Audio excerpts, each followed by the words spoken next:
Acompanhe comigo a leitura. Filhinhos, já é a última hora. E como ouvistes que vem o anticristo, também agora muitos anticristos têm surgido. Pelo que conhecemos que é a última hora. Eles saíram do nosso meio, entretanto não eram dos nossos, porque se tivessem sido dos nossos, teriam permanecido conosco. Todavia, eles se foram para que ficasse manifesto que nenhum deles é dos nossos. E vós possuís unção que vem do santo, e todos têm de conhecimento.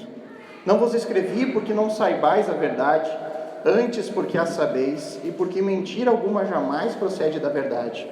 Quem é o mentiroso, senão aquele que nega que Jesus é o Cristo? Esse é o anticristo, o que nega o Pai e o Filho. Todo aquele que nega o Filho, esse não tem o Pai. Aquele que confessa o Filho, tem igualmente o Pai. Permaneça em vós o que ouvistes desde o princípio. Se em vós permanecer o que desde o princípio ouvistes, também permanecerei vós no Filho e no Pai. E esta é a promessa que Ele mesmo nos fez, a vida eterna. Isto que vos acabo de escrever é acerca do que vos procuro enganar. Quanto a vós outros, a unção que dele recebestes permanece em vós, e não tendes necessidade de que alguém vos ensine. Mas como a sua unção vos ensina a respeito de todas as coisas, e é verdadeira, e não é falsa, permanecei nele, como também ela vos ensinou. Irmãos, nós estamos praticamente no meio aqui da exposição da primeira epístola de João. Nós começamos lá no capítulo 1, verso 1, estamos prosseguindo, e agora estamos numa porção um pouquinho maior de texto, do qual eu dividi em 4 pregações distintas, e nós estamos na última pregação desse texto. Então é a última vez que nós vamos estudar essa porção, e depois nós vamos prosseguir, verso 18 e assim por diante. Então nós, apenas para fazer uma recapitulação, uma lembrança a vocês sobre aquilo que a gente já viu sobre esse texto. Em primeiro lugar, que nessa porção da sua epístola, João ele coloca todo o foco do ensino dele no combate de falsos mestres, pessoas que estavam introduzindo no meio da congregação cristã ensinamentos falsos acerca de Jesus Cristo, sendo que a principal heresia daquele tempo era o chamado docetismo. O que era o docetismo? Era uma ideia que estava sendo vendida entre os cristãos de que Jesus, ele não havia vindo em carne, ele não havia vindo em um corpo físico, ele não havia nascido como um bebê, criado como qualquer ser humano. Ele, ao contrário, ele teria sido apenas um espírito com aparência humana. Eles justificavam que era impossível que Jesus fosse divino sendo um homem comum. Então eles criaram essa teoria, que Jesus era apenas um espírito com forma humana. Esse era o docetismo, que era o que João está diretamente combatendo aqui, nessa epístola. Então, das 4 pregações que eu dividi aqui para esse texto um pouco mais longo, nós já vimos 3 delas, Nós já vimos no versículo 18 e 19 do texto que João vai falar diretamente sobre essas pessoas, sobre os hereges, Essas pessoas que estavam trazendo esses ensinos errados acerca de Cristo no meio do povo cristão. João disse ali nesses 2 versículos que essas pessoas estavam presentes desde aquela época apostólica, pessoas que pregavam mentiras acerca do Jesus Cristo das Escrituras. Que eles eram em bastante quantidade. João disse que eles eram muitos, Havia muitas pessoas com essa mentalidade. E por fim, que essas pessoas, os chamados hereges, eles não perseveravam no meio de pessoas ou de igrejas que amam de fato a palavra de Deus, que conferem tudo conforme as Escrituras e que dão os ouvidos aos ensinos apostólicos. Partindo no verso 20 e 21, o apóstolo vai fazer então um paralelo dos hereges com os verdadeiros cristãos, e aí ele traz marcas, características que distinguem o verdadeiro cristão daqueles hereges. Ele fala que os crentes legítimos, eles possuem o Espírito Santo, e esse Espírito Santo é o que guia o cristão na palavra de Deus, afastando eles dos erros e conservando eles na verdade fundamental das Escrituras. Na semana passada nós vimos os versos 22 e 23, onde o autor mostrou a essência de toda heresia. Ele sai das pessoas e agora vai para o conteúdo. Ele disse a essência que toda heresia em si, ela consiste em negar que Jesus é o Cristo, o Filho de Deus, que Jesus é o Messias prometido desde o Antigo Testamento para salvar todo aquele que nele crê. Toda heresia, ela tenta fazer isso, né? Tirar o crédito de Jesus como Salvador. E o efeito direto de que negar Jesus Cristo como Salvador produz, se é o que João fala no texto, é que, consequentemente, nós negamos também o Pai, nós negamos a Deus. Quando negamos ao Filho, nós negamos ao Pai. E, consequentemente, experimentamos o que a Bíblia chama de morte espiritual e, posteriormente, a morte eterna, que significa uma separação definitiva do homem como criatura de Deus como seu Criador, né? É isso que a Bíblia trata por morte, a separação de Deus e os homens. Hoje, nós veremos os versos de 24 a 27, onde a Bíblia vai nos mostrar como nos protegermos agora das heresias, né? Como nos protegermos de ensinos errados, como nos defendermos desses ensinos errados. E é um assunto de extrema relevância para nós hoje. Por quê? Porque nós sabemos que existem muitos ensinos diferentes sobre Jesus. Existem muitos locais que usam o mesmo livro que o nosso, mas pregam coisas muito diferentes de um local para o outro. Então, como saber o que está certo? Como ter plena confiança e certeza de estarmos seguindo o caminho correto? Essas são as perguntas que vamos fazer e as respostas que nós vamos obter da exposição destes versículos. Então vamos reler esses versículos do 24 a 27. Então ele diz ali: permaneça em vós o que ouviste desde o princípio. Se em vós permanecer o que desde o princípio ouvistes, também permanecerei vós no Filho e no Pai. E esta é a promessa que Ele mesmo nos fez, a vida eterna. Isto que vos acabo de escrever é acerca do que vos procuram enganar. Quanto a vós outros, a unção que dele recebestes permanece em vós, e não tendes necessidade de que alguém vos ensine. Mas como a sua unção vos ensina a respeito de todas as coisas, e é verdadeira e não é falsa, permanecei nele, como também ela vos ensinou. Vamos orar agora, irmãos, pedindo a orientação de Deus e a direção dele aqui essa noite. Santo amado Pai, nós rogamos a Ti, Senhor, clamando que o Senhor nos dirija aqui essa noite com o estudo da Tua Palavra, que o Senhor ilumine cada coração, Senhor, e prepare cada solo fértil aqui, para que essa semente plantada, ela venha de fato a prosperar, a gerar frutos e a vingar no coração de cada um, Pai. Nós sabemos que é Tu que abre o entendimento dos nossos olhos, é Tu que nos faz enxergar todas as verdades contidas nas Tuas Escrituras, Pai. Então peço essa noite que a Tua Palavra venha em poder aqui entre nós. Em nome de Cristo é que oramos. Então, irmãos, para nos protegermos das heresias, de ensinos que nos distanciam do verdadeiro cristianismo bíblico, nós precisamos, em primeiro lugar, segundo o texto, permanecer na palavra de Deus. E ele começa ali, verso 24: permaneça em vós o que ouvistes desde o princípio. Essa é a primeira orientação que João nos dá para nós nos protegermos da heresia. E qual é a coisa que todo cristão escutou no princípio da sua caminhada cristã? É o Evangelho, as boas novas.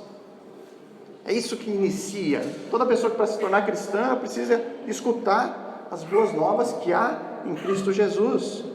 Antes de tomar uma decisão de se tornar um cristão, de se tornar um seguidor de Cristo, uma decisão precisa ser tomada.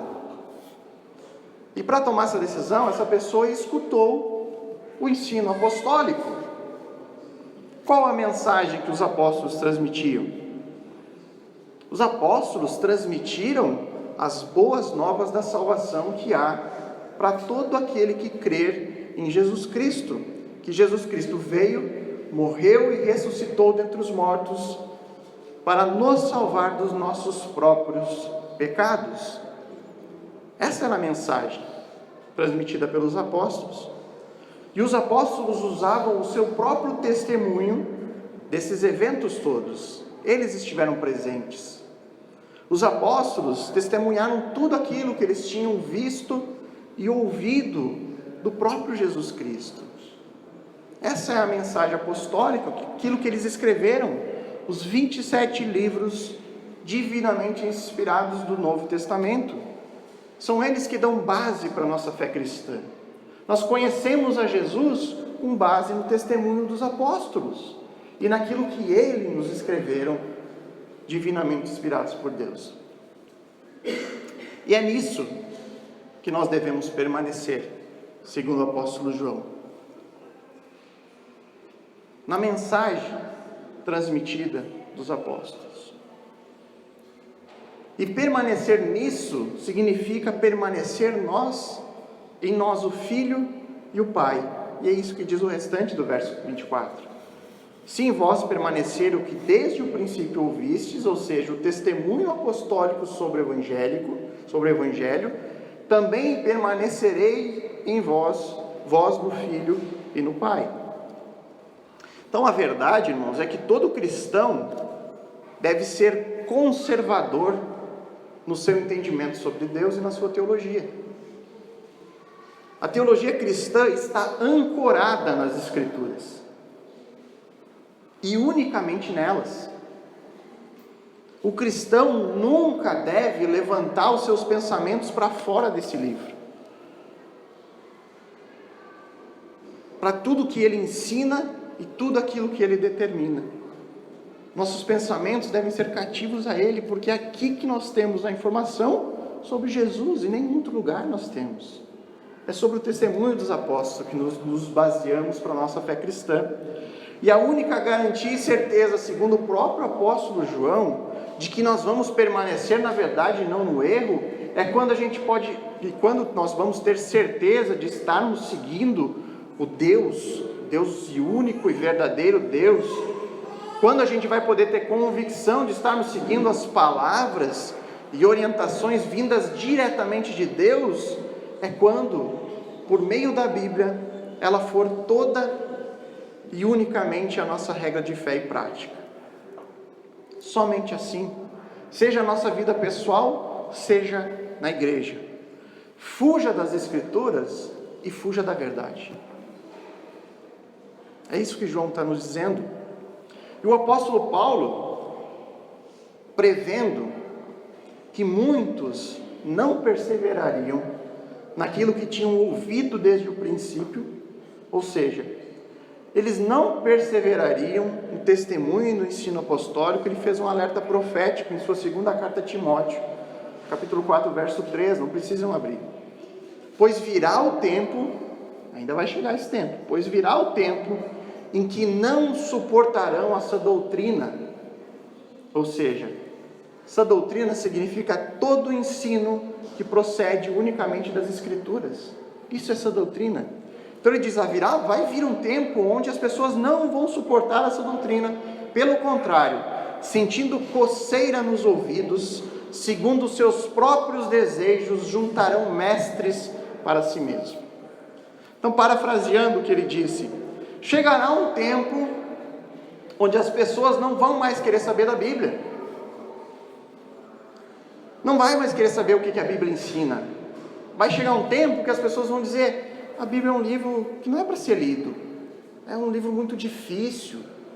É um livro com muitas interpretações. É um livro muito duro. É um conto de fadas. Aí são historinhas que contaram lá. Então Paulo diz, esse dia vai chegar. As pessoas vão pensar isso da Bíblia. E pelo contrário, eles não vão mais querer ela. Eles vão buscar ter ao seu redor pessoas que ensinem o que elas querem ouvir.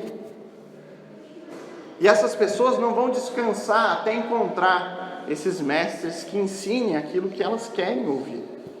Então eu vou dar um exemplo disso. Qual o principal objetivo da minha vida?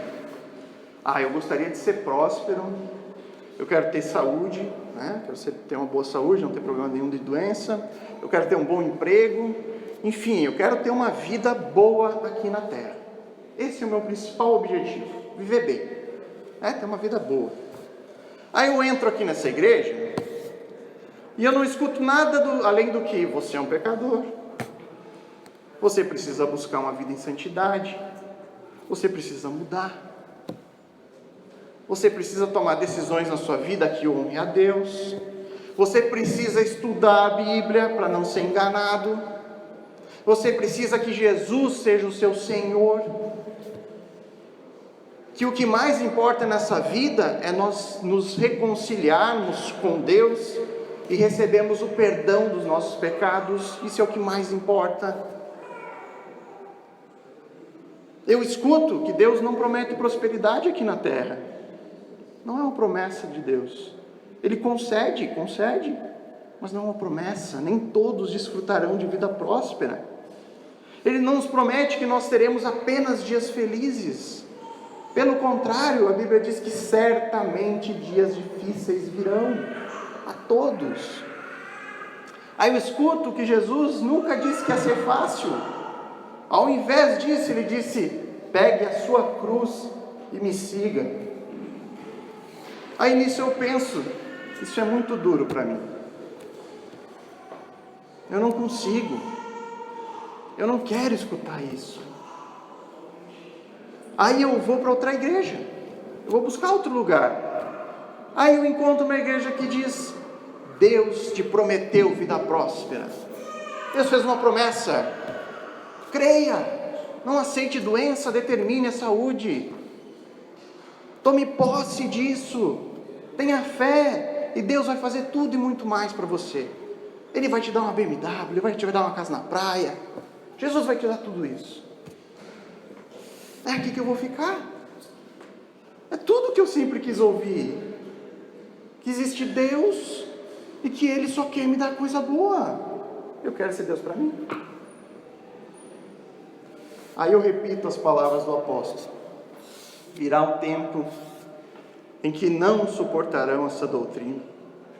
Pelo contrário, sentindo coceira nos ouvidos, seguindo seus próprios desejos, ajuntarão mestres para si mesmos. O cristão, ele nunca deve levantar os seus pensamentos para longe das Escrituras, trocando o ensino primitivo dos apóstolos por pessoas trazendo novidades, ou ainda pessoas que seguem tradições humanas, passadas de geração a geração. A única tradição, irmãos, que nós devemos passar para os nossos filhos e netos é o amor a Deus e a sua palavra. É isso que nós devemos transmitir, é isso que nós devemos passar.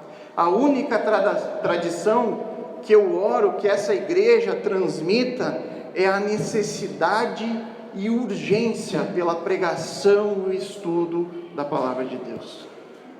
É a única coisa, irmãos.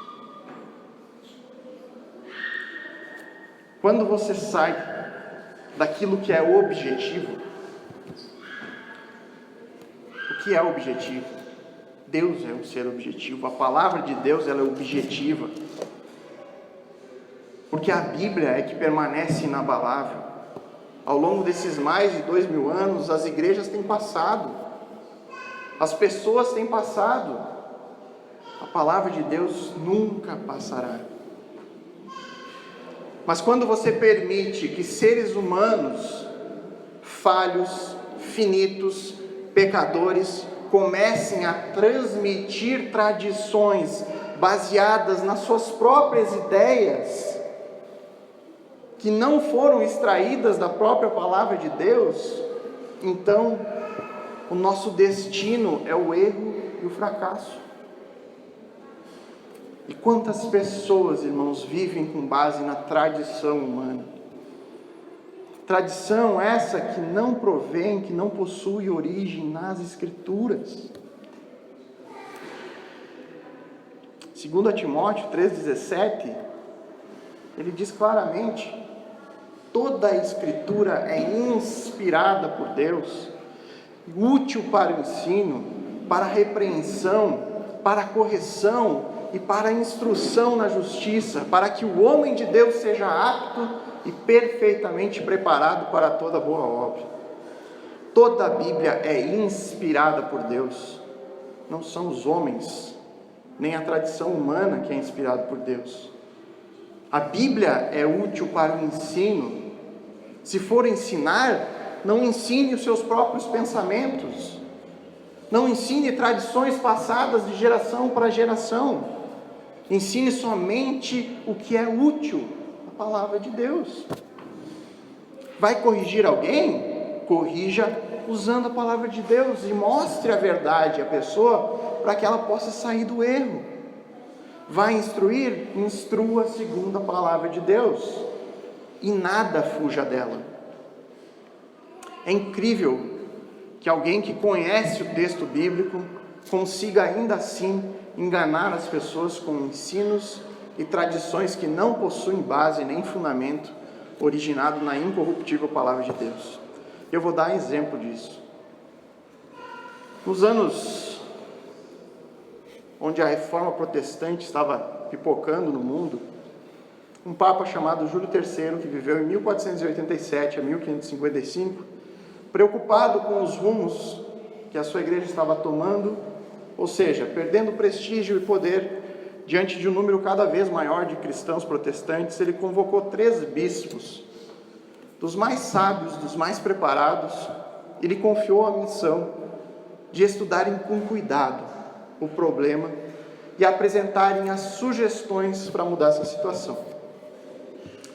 Ao final dos estudos, aqueles bispos apresentaram ao Papa um documento intitulado Direções concernentes aos métodos adequados a fortificar a Igreja de Roma. E esse documento, o original dele, está arquivado na Biblioteca Imperial de Paris. Se você quiser ir lá para Paris, procure o livro B, número 1088, volume 2, das páginas 651 a 650. Se você não for para Paris, o documento ele é de domínio público, basta se acessar a internet e pesquisar, ele está lá disponível para qualquer um ler. E eu quero ler o trecho final do que esses 3 bispos disseram. Olhem bem. Finalmente, de todos os conselhos que bem nos pareceu dar a vossa santidade, deixamos para o fim o mais necessário. Nisto, vossa santidade deve pôr toda a atenção e cuidado de permitir o menos que seja possível a leitura do Evangelho, especialmente na língua vulgar, ou seja, a língua do povo, em todos os países sob vossa jurisdição. O pouco do Evangelho que se costuma ler na missa deve ser o suficiente. Mais do que isso não deveria ser permitido a ninguém.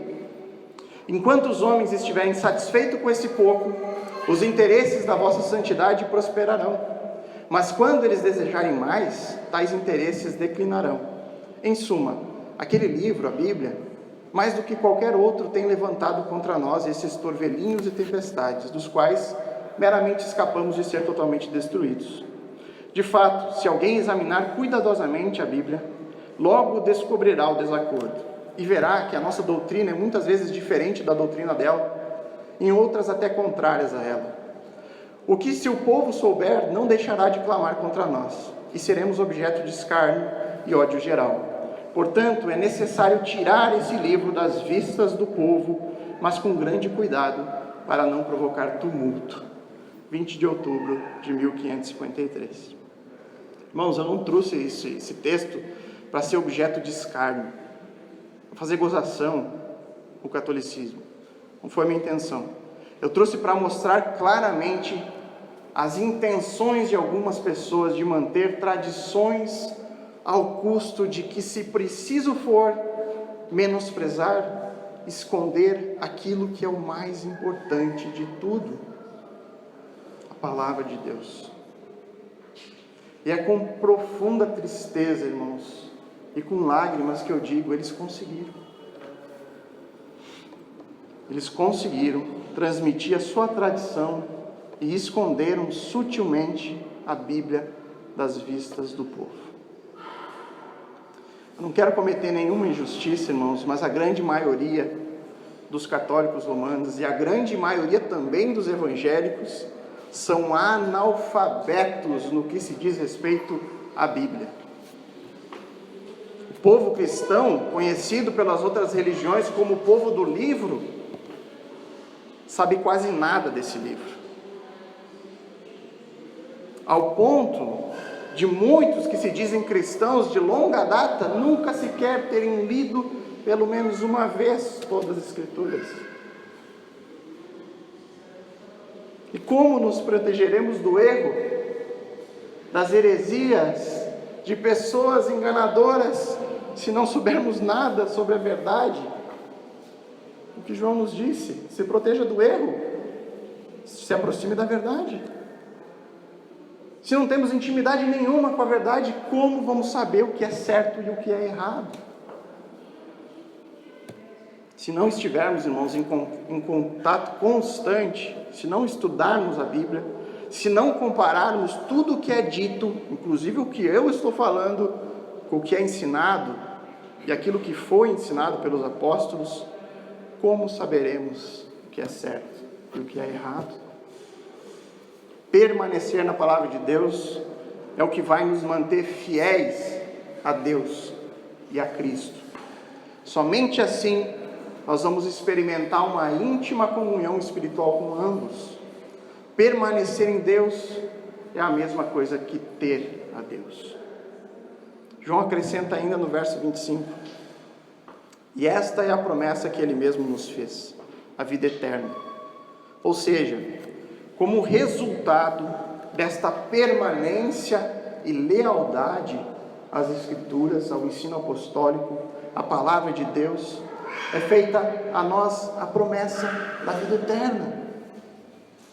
O apóstolo ele faz questão de apresentar essa promessa para fazer um contraponto com aqueles que disseminavam os falsos ensinos, hereges.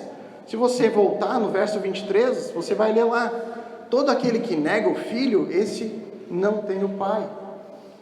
A terrível consequência de negar a Jesus como Cristo, como Filho de Deus, é a perda da vida eterna. Não há salvação longe de Jesus Cristo, é o que ensina as Escrituras. Prosseguindo com a exposição do texto, no verso 26 ele ainda diz: isto que vos acabo de escrever é acerca do que vos procuram enganar. João aqui, ele faz uma ligação com o próximo ponto, que ele vai lá no verso 27, ele não está subestimando os hereges. Ele sabe que os enganadores, eles iam continuar o seu trabalho, e que somente permanecendo na palavra de Deus não é suficiente para conservar os cristãos na verdade, sem correr nenhum tipo de risco, sem correr nenhum tipo de risco de ser enganado. Precisa ainda de uma segunda coisa, que é, em segundo lugar, para nos protegermos da heresia dos erros, nós devemos permanecer no Espírito Santo de Deus, que é o que diz o verso 27. Quanto a vós outros, a unção que dele recebestes permanece em vós, e não tendes necessidade de que alguém vos ensine.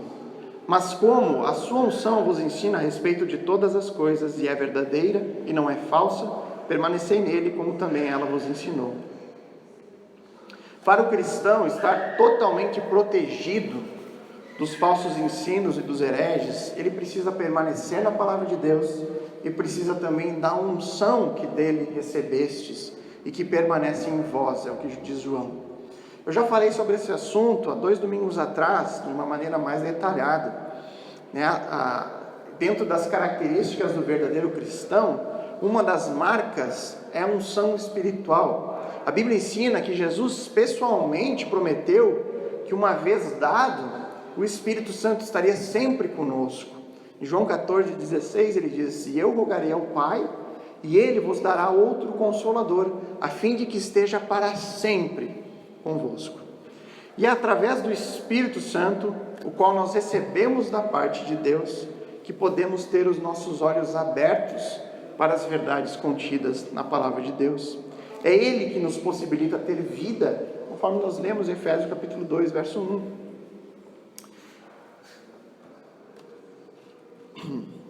E como receber o Espírito Santo, é como receber conhecimento pela direta iluminação do Espírito Santo. Por isso João diz nesse versículo: não tendes necessidade de que ninguém vos ensine. Eu sei que muita gente deve ter pensado, quer dizer que não precisa que ninguém ensine. Então esse é o tipo de um versículo que nós devemos ter muito cuidado. ele é muito propício a entendimentos errados, a distorções e a nos fazer dar afirmações imprudentes e desequilibradas. Eu já ouvi, por exemplo, uma pessoa dizer que não precisa de pastor, de escola bíblica, de teologia, porque a Bíblia é muito clara em dizer que o Espírito Santo nos ensina todas as coisas e que nós não temos a necessidade de que ninguém nos ensine. E essa pessoa usou justamente esse versículo.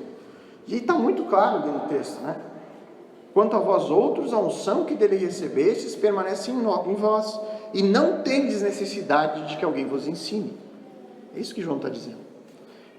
Vou ler na paráfrase da Nova Tradução Linguagem de hoje para ver ainda com mais clareza. Olha só como diz lá. Mas sobre vocês, Cristo tem derramado o seu Espírito. Enquanto o seu Espírito estiver em vocês, não é preciso que ninguém vos ensine, pois o Espírito ensina a respeito de tudo, e os seus ensinamentos não são falsos, mas verdadeiros. Portanto, obedeçam aos ensinamentos do Espírito e continuem unidos a Cristo. De fato, é bastante claro. Aparentemente, é isso mesmo que diz o texto. Se você recebeu o Espírito Santo, você não tem necessidade que ninguém vos ensine. O próprio Espírito vai nos ensinar de todas as coisas. Mas, uma das regras, irmãos, para uma correta interpretação bíblica, é nunca ler um versículo isolado. Você sempre tem que ler dentro do contexto do texto maior ou de toda a carta. E analisando o contexto da epístola aqui de João, vemos que ele, ao longo da epístola, tudo que nós analisamos até agora, ele está ensinando aqueles que ele mesmo diz que não tem necessidade que ninguém vos ensine. É isso que ele está fazendo, ele está ensinando, ele está mostrando, se protejam das heresias dessa forma, eu estou ensinando vocês. E aí ele vem e diz, agora não há necessidade, porque o Espírito ensinou, então não precisa mais ninguém vos ensinar. Se a intenção autoral fosse dizer que quem possui o Espírito Santo não precisa ser ensinado, por que ele teria escrito uma carta com ensinamentos para esse povo? Ele não precisava nem ter escrito, não era nem para ter mandado. Além do mais, outras passagens do Novo Testamento é dito sobre o ministério de ensino na igreja. E especificamente ao dom de mestres. Pessoas especialmente dotadas por Deus para ensinar a palavra de Deus. É o que diz em 1 Coríntios 12, 29 e Efésios 4, 11 e 12, que diz assim, e ele designou alguns para apóstolos, outros para profetas, outros para evangelistas e outros para pastores e mestres, com o fim de preparar os santos para a obra do ministério, para que o corpo de Cristo seja edificado. A Bíblia não tem contradição, nós temos que conciliar esses textos aqui.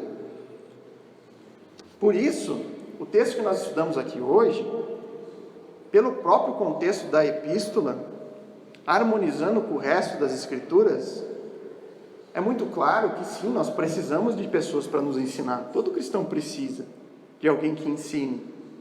Em qualquer lugar, nós vamos para a escola para aprender, tem que alguém que nos ensine na escola. E assim em todas as áreas da vida. Inclusive, Deus capacita pessoas com esse dom do ensino. Não é todos que possuem essa aptidão de ensinar. Então, como devemos entender o texto? E aí eu vou ensinar mais uma regrinha. Quando nós temos um versículo de difícil compreensão, isso no estudo de vocês pessoal vai acontecer. Você não um texto que é difícil de compreender. Uma das formas é você buscar nas Escrituras outros textos que falem do mesmo assunto de uma forma mais clara, mais fácil. E um texto que vai nos ajudar aqui a elucidar essa questão é um texto do próprio apóstolo João, no Evangelho dele, capítulo 16, versículo 13. Ele diz, mas quando o Espírito da verdade vier, ele os guiará a toda a verdade. Ele está falando do mesmo Espírito Santo. Só que agora ele diz que o Espírito Santo nos guia a toda a verdade. O Espírito Santo, irmãos, uma das obras dele é guardar e guiar o cristão em toda a verdade. João não quer dizer que os mestres não são importantes para a igreja, mas que nem mesmo os mestres por si só estão livres do erro e do engano. Apenas se estivermos sendo guiados pelo Espírito Santo, é que nós poderemos ter a certeza de permanecer na verdade. E para permanecermos no Espírito, é necessário que sejamos guiados por ele. Paulo, em Efésios 5,18, faz uma analogia bem interessante. Ele diz: não vos embriagueis com vinho, no qual há dissolução, mas enchei-vos do Espírito. Ele faz uma analogia do Espírito Santo com o vinho, né? Então, Paulo usou essa comparação para demonstrar uma necessidade que todo cristão tem de ser cheio do Espírito. Paulo quer dizer que, da mesma forma que uma pessoa está alcoolizada, ela está sob o controle do álcool, o álcool assume o controle, a pessoa faz coisas que ela não faria sem o álcool, né? Que negócio, vou tomar álcool para ter coragem nas festas, né? Então o homem toma aquilo lá para que aquilo tome conta dele, ele consiga fazer outras coisas. O resultado do álcool sempre é negativo, sempre é ruim. Agora, uma pessoa cristã deve procurar estar sob o controle do Espírito Santo, onde o resultado sempre é bom e proveitoso. É essa a analogia. O homem alcoolizado está sob o controle do álcool. O homem que busca estar cheio do Espírito, ele está sendo controlado pelo Espírito. Agora, de forma mais prática, o que significa ser controlado pelo Espírito? Significa agir como um bêbado? Ficar descontrolado, gritar, pular, rodopiar, sair girando, que nem um peão, que é o que muita gente vê por aí? Não. Não é isso que quer dizer o texto. Significa ser dominado pela palavra. Paulo não está comparando que as mesmas coisas que acontecem quando você está bêbado vai acontecer quando você está cheio de Espírito. Tem lógica isso. O Espírito é um ser pessoal. Ele não é um objeto químico que entra na nossa corrente sanguínea e deixa a gente pirado. A palavra de Deus, irmãos, ela é inseparável do Espírito. Porque o próprio Espírito é o autor das Escrituras. Ele é o autor, ele é o que interpreta, ele é o que aplica. O Espírito nos guia quando nós estamos saturados da verdade, quando estamos saturados da palavra de Deus, quando a palavra domina a nossa vida, aí o Espírito nos controla. A palavra se apodera da nossa mente, a palavra se apodera das nossas emoções, e a palavra se apodera das nossas vontades. Não há nada místico aqui, irmãos. Isso aqui não é uma experiência esotérica. Isso não vem porque você falou em línguas e que ninguém entendeu nada que você disse e você está cheio do Espírito. Não é porque alguém encostou a mão na sua cabeça e você caiu de costa que você está cheio do Espírito. Ser cheio do Espírito é ser controlado pelo Espírito. O Espírito vai controlar você aplicando a palavra de Deus na sua vida, na prática. Só que ele não pode aplicar a palavra se você não sabe da palavra. Basicamente segue essa lógica. Você passa a ser abundantemente enriquecido com a verdade da palavra de Deus. Você descobre a palavra, você estuda a palavra, você é enriquecido com ela. A palavra de Deus passa a ser uma verdade que controla a sua vida. Você vai estar sempre interessado, o que será que a palavra de Deus diz sobre tal assunto, sobre tal decisão que tem que tomar na minha vida. E a partir disso, o Espírito Santo te direciona para que a verdade da Bíblia seja aplicada na prática. Isso é ser cheio do Espírito. E esse processo, ele ocorre tanto em atos externos quanto internos. Não é só fazer, não são só ações, são pensamentos, são motivações, tudo muda. Isso é estar cheio do Espírito. Mas por outro lado, tem algo que pode nos atrapalhar nesse processo. Sabe o que é? O pecado. É ele que nos separa de estarmos cheios do Espírito Santo. E o antídoto para ele é a obediência à palavra de Deus. Essa é a única maneira pela qual nós podemos ser cheios do Espírito. Somente nossa obediência aos mandamentos de Deus permite que Deus e o Espírito Santo dele tenham liberdade para trabalhar dentro de nós. Relembrando a lógica, seja enriquecido pelas Escrituras, ou seja, leia, medite, estude, tenha na Bíblia a verdade absoluta para te guiar em todos os passos. E por último, ore e peça que o Espírito Santo lhe conceda sabedoria para aplicar a palavra de Deus na sua vida, sejam em ações ou em pensamentos. Há uma diferença muito grande, irmãos, de sabedoria e de conhecimento. Ter conhecimento qualquer pessoa tem.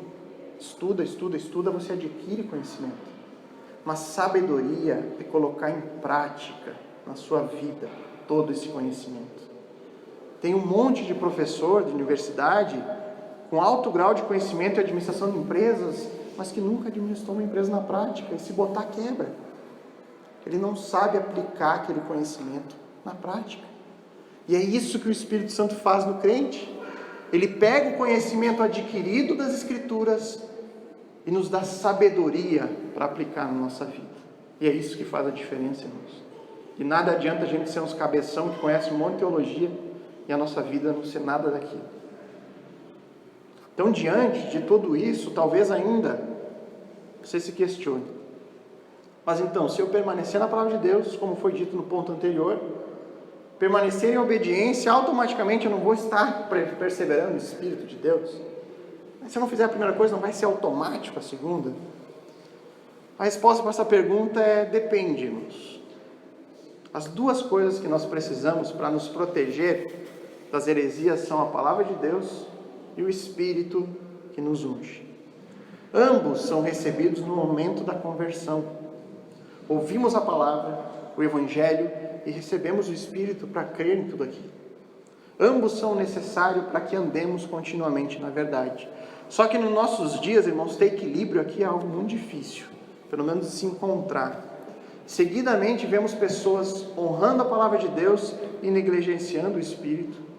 O único que é capaz de interpretar a palavra, como nós já vimos anteriormente, é o Espírito que nos capacita a ver as verdades, entender como verdade tudo aquilo que está escrito. É Ele que desvenda os nossos olhos e faz com que Cristo brilhe aos nossos corações como nosso Senhor e Salvador. E isso é muito comum, irmãos, no nosso meio reformado, acadêmico. Muitos priorizam tanto o estudo sistemático das Escrituras, tanto estudar teologia, que esquecem que nós também temos que depender do Espírito Santo para tudo, e que precisamos ser guiados por Ele em tudo. Outros, e não são poucos, irmãos, é muito mais, eles honram ou dizem honrar o Espírito, mas negligenciam a palavra. A palavra que nos ensina. Dizem buscar tanto a presença espiritual de Deus, mas fazem coisas, possuem práticas que vão diretamente em sentido oposto às Escrituras, que foi escrito por esse mesmo Espírito que eles tanto dizem buscar. A única forma, irmãos, de nos protegermos dos erros, das heresias, das mentiras, é ter permanentemente em nós tanto a palavra de Deus, que ouvimos desde o princípio das nossas vidas cristãs, como a unção que nós recebemos da parte de Deus. É mediante essas duas coisas, e não mediante a novos ensinos ou novos mestres, que permaneceremos na verdade. Então tenham isso em mente, irmãos. Para nos protegermos das heresias, nós precisamos permanecer na palavra de Deus e permanecer no Espírito Santo de Deus. Para concluir, irmãos, se tudo se resume em algo que é objetivo, a palavra de Deus, e algo subjetivo, que é a unção espiritual vinda da parte de Deus, é natural que nós foquemos naquilo que é o objetivo.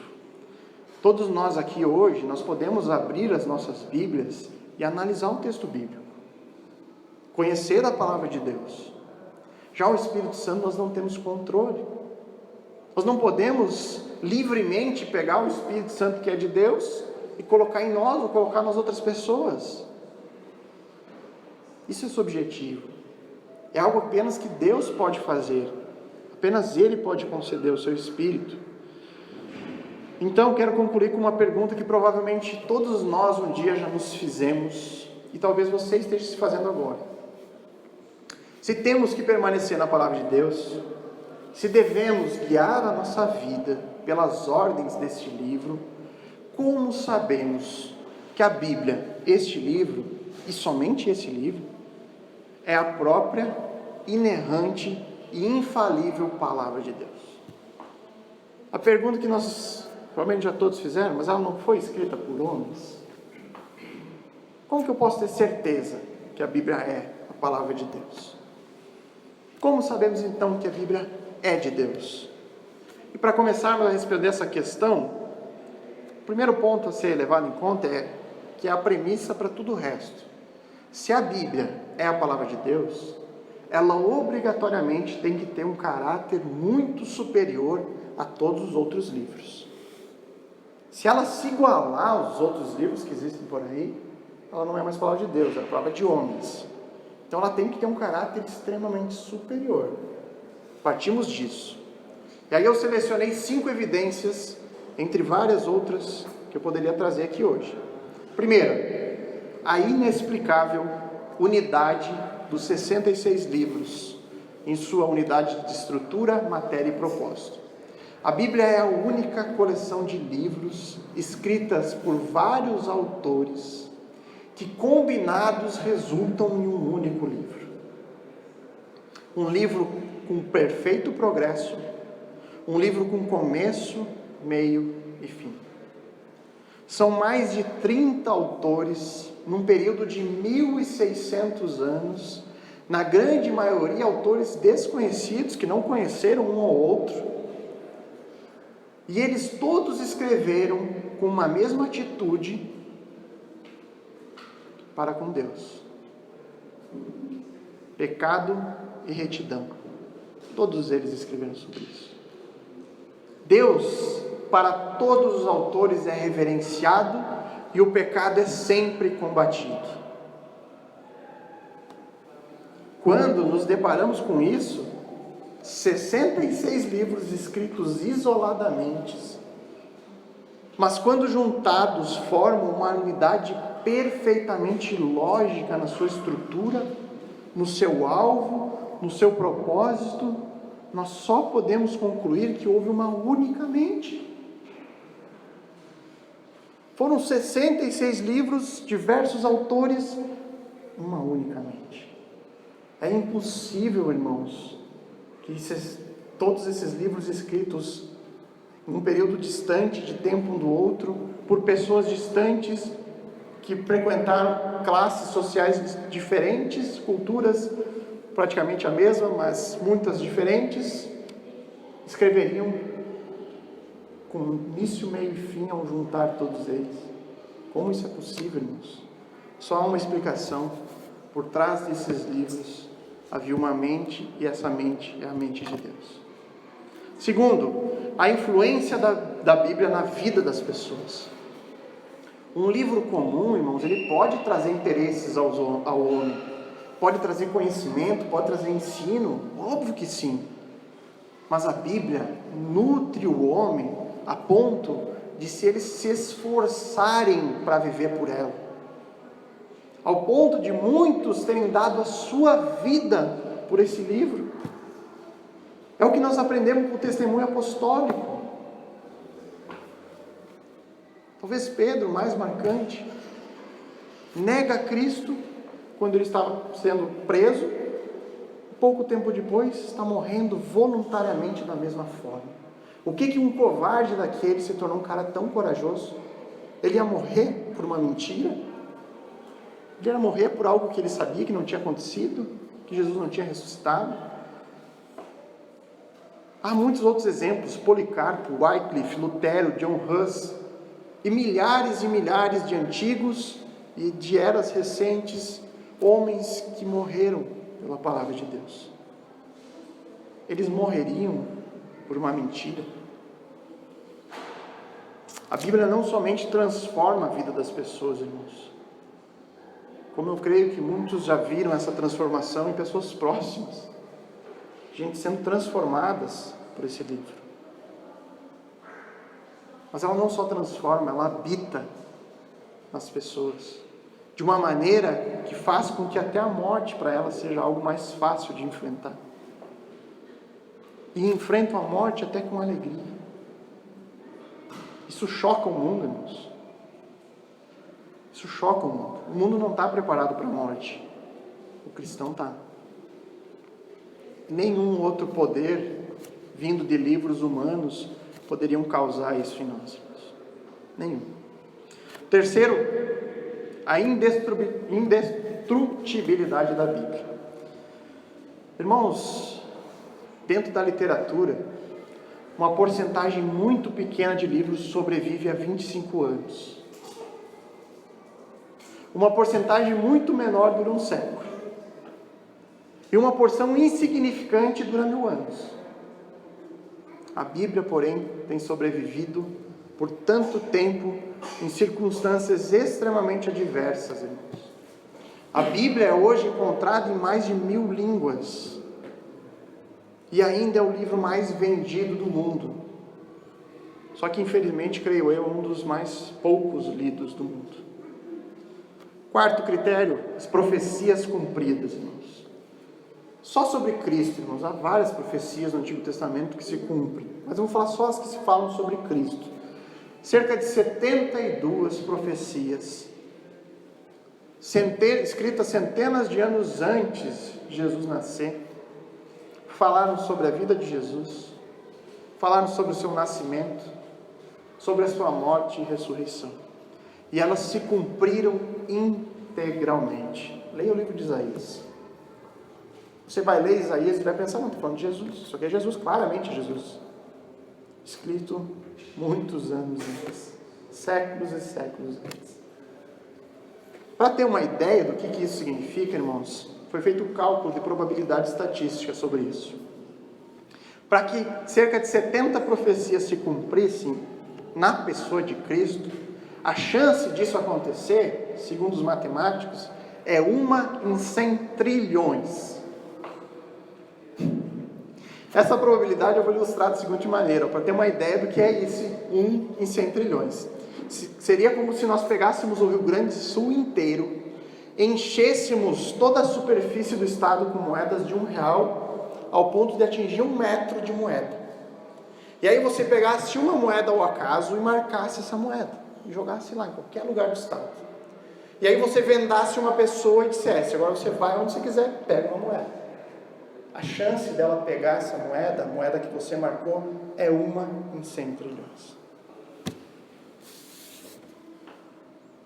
Essa é a Bíblia, escrita por homens. E a quinta e última, irmãos, a reivindicação da própria Escritura. A própria Bíblia, irmãos, expressa a sua autoridade. Nenhum outro livro ousa fazê-lo. Nós encontramos na Bíblia as seguintes expressões: disse o Senhor. Deus é quem fala. Assim diz o Senhor. Expressões como essas são encontradas mais de 3.800 vezes no Antigo Testamento, afirmando ser a revelação de Deus, afirmando que é Deus falando conosco. É feito direto no Antigo Testamento e é também explícita no Novo Testamento.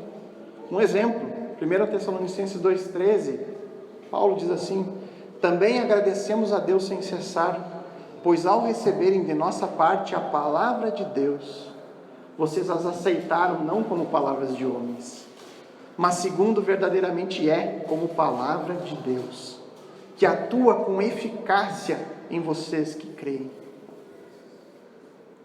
É mais claro do que isso? Se não tivesse nenhum dos outros pontos anteriores, apenas esse seria suficiente.